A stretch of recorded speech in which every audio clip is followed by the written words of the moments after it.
Give us a sense of when you were coming into work this morning, what was the feeling? Did you feel that this had the potential to happen, what we're seeing right now? We were prepared and anticipated a large crowd. We anticipated a lot of people coming in to make their voices heard, which happens a lot in our nation's capital.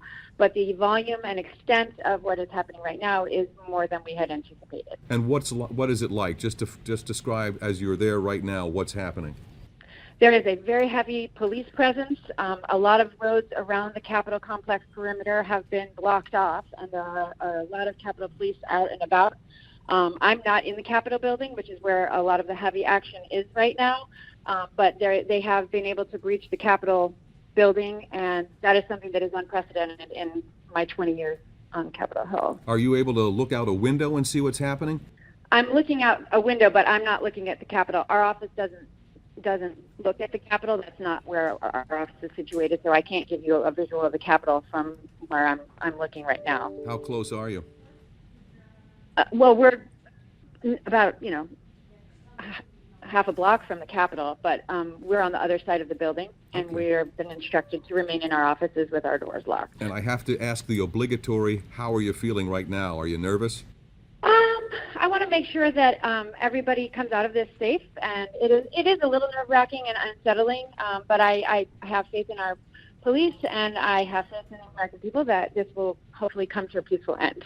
And to be clear, the Capitol Police did have a game plan. We're not going to tip off what it is, but they had told you to be ready, right? They had a plan in place? They did have roads that they had closed off in anticipation of a heavy protest presence today, and so they were very prepared. The National Park Service is here as well.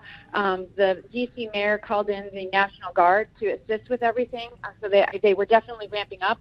I think that the volume is just a little bit more than was originally anticipated. Have you been in touch with Congressman Franklin, and has he texted you to tell you how he is right now?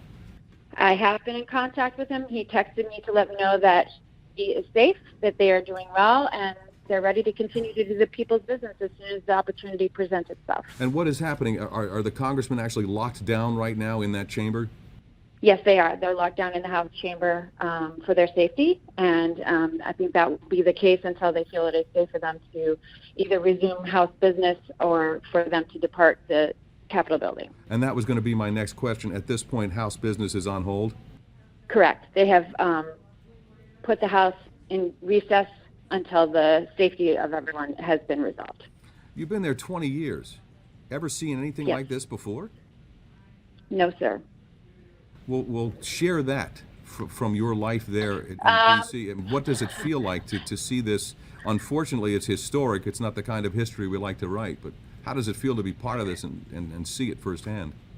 There are mixed emotions because I very much support the right of the American people to make their voices heard and to share their views. We have protests on a very regular basis here in the United States Capitol. The nation's capital is where people come to express their voice, make sure that it is heard, and I support that and I embrace that. I just hope that everything that is happening now can be resolved in a very peaceful manner, and it is a presence and a feel that I have not experienced in my 20 years here. Unsettling for you? So it is unsettling. I just pray that everything comes out peacefully, that we can have a peaceful resolution. People can continue to feel that their voices are being heard. I can assure you that the members of Congress and the House and the United States Senate are listening. But how this will all play out is to be determined. And are you getting some sort of messages? Because when I called you at first, you said, I think they just set off some tear gas. No, I saw on Fox News that there were reports of tear gas in the U.S. Capitol, and Congressman Franklin had texted me that they had been given gas masks. And I think that's hopefully out of an abundance of caution, but clearly safety is the first priority.